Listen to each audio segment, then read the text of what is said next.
జనసేన కూటమి ఈరోజు ఎంతకు దిగజారిపోయారు అంటే ఎవరు బలంగా ఒక నాయకత్వం వాయిస్ ఇచ్చినా, ఎవరు బలంగా ప్రజల్లో పనిచేస్తున్నా ఇమీడియట్ గా వాళ్ళని ఎలా తొక్కాలి, వాళ్ళ మీద ఎలా ఫేక్ కేసులు పెట్టాలి, అలాగే వాళ్ళని ఎలా భయభ్రాంతులకి గురి చేయాలన్న వర్క్ అయితే పోలీసులు సిన్సియర్ గా చేస్తున్నారు. చంద్రబాబు నాయుడు, లోకేష్ ఇచ్చిన స్క్రిప్ట్ ని నాకు తెలిసి ఈ దేశంలో ఏ రాష్ట్రంలో జరగనటువంటి విధంగా రెడ్ బుక్ రాజ్యాంగాన్ని ఇక్కడ రచిస్తుంటే ఎలా తప్పుడు కేసులు పెట్టాలి, ఎలా రిమాండ్ రిపోర్ట్లు రాయాలి, ఎలా బెయిల్ రాకుండా వాళ్ళని 60-70 రోజులు మినిమం లోపల పెట్టాలి అనే దాని మీద ఈరోజు కేస్ స్టడీ చేయాలంటే ఆంధ్రప్రదేశ్కి వచ్చి మన పోలీస్ వ్యవస్థ మీద చేస్తే అర్థం అయిపోతుంది.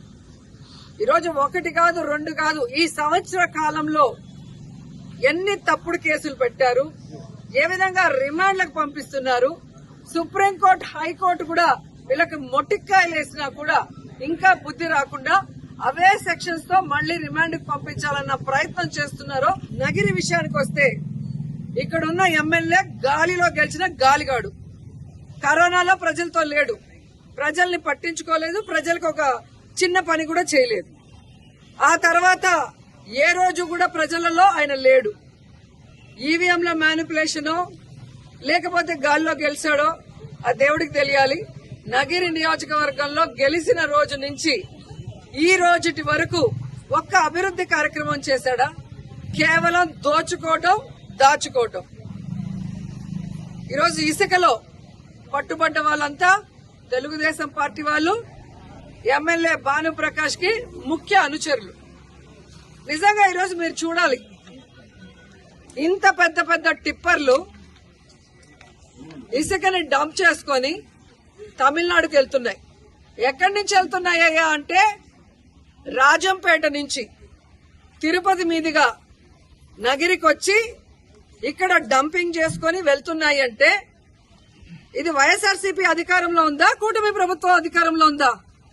ఈరోజు రాజంపేట నుంచి చూస్తే తెలుగుదేశం పార్టీ ఎమ్మెల్యేలు, తిరుపతిలో జనసేన ఎమ్మెల్యేలు, వీళ్లు అఫీషియల్స్ తో, పోలీసులతో, మైనింగ్ వాళ్ళతో కొల్లుడై ఈ విధంగా టిప్పర్లు, ఇదేం సైకిల్ బైక్ కాదు, ఒక చిన్న బ్యాగ్ లో పెట్టుకుని దాచి పెట్టుకుని వెళ్లటానికి ఇంత పెద్ద కంటైనర్లు ఈ విధంగా రాజంపేట నుంచి వెళ్తుంటే ఏం చేస్తున్నారు సంవత్సర కాలం పోలీసులు, మైనింగ్ వాళ్ళని అడుగుతున్నా. మీరు ఫోటో ఇచ్చినారు ఈ వెహికల్స్ ముందు నించొని ప్రెస్ కి, మీరే ఒక వీడియో ఇచ్చారు. మరి అది ఎవరిదయ్యా అంటే వేలు అనుకో. ఆ వేలు అనుకో ఎవరు? ఎమ్మెల్యే భానుప్రకాష్ కి రైట్ హ్యాండ్. మరి ఈ రోజు ఆయన లీజుకి ఇచ్చేశాడు, ఆయనకి సంబంధం లేదని పోలీసులు ఎందుకు మాట్లాడుతున్నారు? మీకెందుకు అంత బాధేస్తుంది? ఎందుకు వేలు అనుకొని తప్పిస్తున్నారు? ఎందుకు మీరు ఎంక్వైరీ చేయలేదని అడుగుతున్నాం. 7 ఇసుక లారీలు పట్టుకున్నారు నగరి కాన్స్టిట్యున్సీలో. పట్టుకుంది వైసీపీ కౌన్సిలర్ది. వాళ్ళని అరెస్ట్ కూడా చేయడం జరిగింది. ఏదో అంటే దొంగే దొంగ అన్నట్టుగా ఇవాళ, అంటే గత 5 సంవత్సరాలుగా వాళ్ళు యథాయాచిగా చేసుకుంటూ వస్తా ఉన్నారు. ఇవాళ దొరికారు, నగిరి కాన్స్టిట్యున్సీలో దొరికారు. ఎక్కడి నుంచి? రాజంపేట నుంచి, చెయ్యూరు నుంచి ఇసుకెత్తుకోవాలి డైరెక్ట్ గా తమిళనాడుకి అమ్ముతా ఉన్నారు. పోలీసులు చాకశక్తితో 7 టిప్పులు పట్టుకున్నారు. పట్టించిందే మేము, ఆమె మేము చేస్తామంటే దొంగే దొంగ, పోలీసులు దొంగ అన్నట్టుగా ఉంది వాళ్ళ. అంటే వాళ్ళ అలవాట్లంతా కూడా మాపై రుద్దే ప్రయత్నం చేస్తా ఉంది. ఆమె అంటా ఉంది నగరి కాన్స్టిట్యున్సీలో బాను ఒక రోజు కూడా తిరగలేదు, తప్పించలేదు అని చెప్పే మాట అంటా ఉంది. అది నీకు ఏమన్నా కళ్ళు ఇబ్బంది ఉంటే పోయి డాక్టర్తో చెక్ చేయించుకో. ఇవాళ నీకు సంవత్సరం పేపర్లు తీసి చూసుకో. రోజు నా ఫోటోలు ఉంటాయి. ఈ ఊర్లో తిరిగాడు, ఈ ఊర్లో శంకుస్థాపన చేశాడు, ఈ ఊర్లో పెన్షన్లు ఇచ్చారు, ఈ ఊర్లో మీటింగ్లు పెట్టారని చెప్పే మాట నీకు ప్రతి చోట కనపడుతుంది. శంకుస్థాపనలే కాదు, ఓపెనింగ్లు చేసిన రోడ్లు ఇవాళ దరిదాపుల్లో 100 పైన ఇవాళ రోడ్లు కంప్లీట్ చేస్తున్నాం. నువ్వు ఊర్ల మీద వస్తే కదా కనిపించేదానికి రోడ్లు, వేసిన రోడ్లు కానీ, పెట్టిన లైట్లు కానీ, తవ్విన కాలువలు కానీ, ఇచ్చిన నీళ్లు కానీ, కుళాయిలు కానీ, ఇవన్నీ కనిపిస్తాయి కదా. ఇవాళ నువ్వు మొహం చెల్లక ఊరి మీద తిరగట్లా, నీకేం విషయం తిరిగలేదు అనుకుంటా. నీలో లోపాన్ని మా మీద వృత్తి నువ్వు అసలుకి. ఇంకోటి నువ్వు అన్నావు ఇసుక లారీకి నీకు సంబంధం లేదని. నీకు దమ్ముంటే నీకు సవాల్ ఇస్తున్నా, కాణిపాకం వెళ్దాం రా, ఇసుక లారీలకి నీకు సంబంధం లేదు మీ పార్టీ వరకు ప్రమాణం చేయి. నీకు కానీ, మీ అన్నలకు కానీ, నీ మూడు కానీ సంబంధం లేదనే ప్రమాణం చేయి. నేను చేస్తా. నువ్వు చెప్పు టైం, నేను చెప్పండి చెప్తా, పోయి చేద్దాం. కాణిపాకంలో పోయి ఆ ఇసుక కానీ అక్కడ జరిగే స్మగ్లింగ్ బియ్యం సభ్యులు స్మగ్లింగ్ యాక్టివిటీస్ కానీ ఏదన్నా కూడా నాకు సంబంధం లేదు, నేను ప్రమాణం చేస్తాను. నువ్వు వచ్చి చెయ్యి, నువ్వు చెప్పు టైం, నేను వస్తా ఆడే టైంకి. నీలో ఉన్న నిశుద్ధత కానీ అప్పుడు చూద్దాం.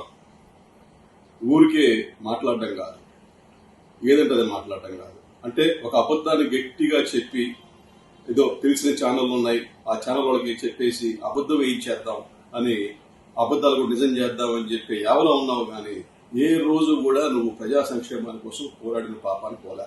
నాకు తెలిసి నువ్వు 12,000 రూపాయల అద్దె కొంపు నుంచి ఇవాళ ఊరికి ఒక ఇల్లు కట్టుకున్నావు. చెన్నైలో కానీ, హైదరాబాద్లో కానీ, నగిరిలో కానీ, ఇంకెన్ని ఊర్లో ఉన్నాయో నీకే తెలియదు. అది నీ ఇవాళ పరిస్థితి. జనాలకు కూడా తెలుసు, ఇసిగిపోయారు నీతో. నువ్వు చేసే చేష్టలు కానీ, హావభావాలు కానీ, ఎక్కిలి చేష్టలు.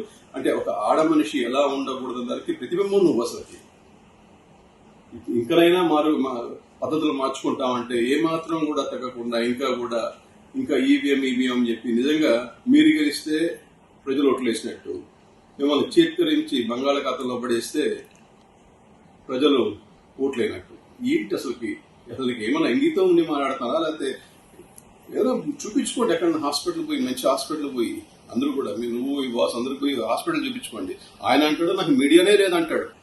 ఇదే పరిస్థితి రానున్న రోజుల్లో కూడా ఇంతే టైట్ గా పెట్టాలి. పోయే ప్రతి లారీ ఇసుక స్మగ్లింగ్ లారీని పట్టుకోవాలి. అవసరమైతే పీడీ యాక్ట్ కూడా పెట్టాల్సిందే. ఎందుకంటే గవర్నమెంట్ ఆల్రెడీ డిసిషన్ తీసుకుంది. దీంట్లో పార్టీలకు సంబంధం లేదు. ఎనీబడి అంటే ఎవరు స్మగ్లింగ్ చేసినా వాళ్ళ మీద పీడీ యాక్ట్ పెట్టాల్సిందే. నువ్వేదో డ్రామాలు చేస్తే అది సరిపోదు.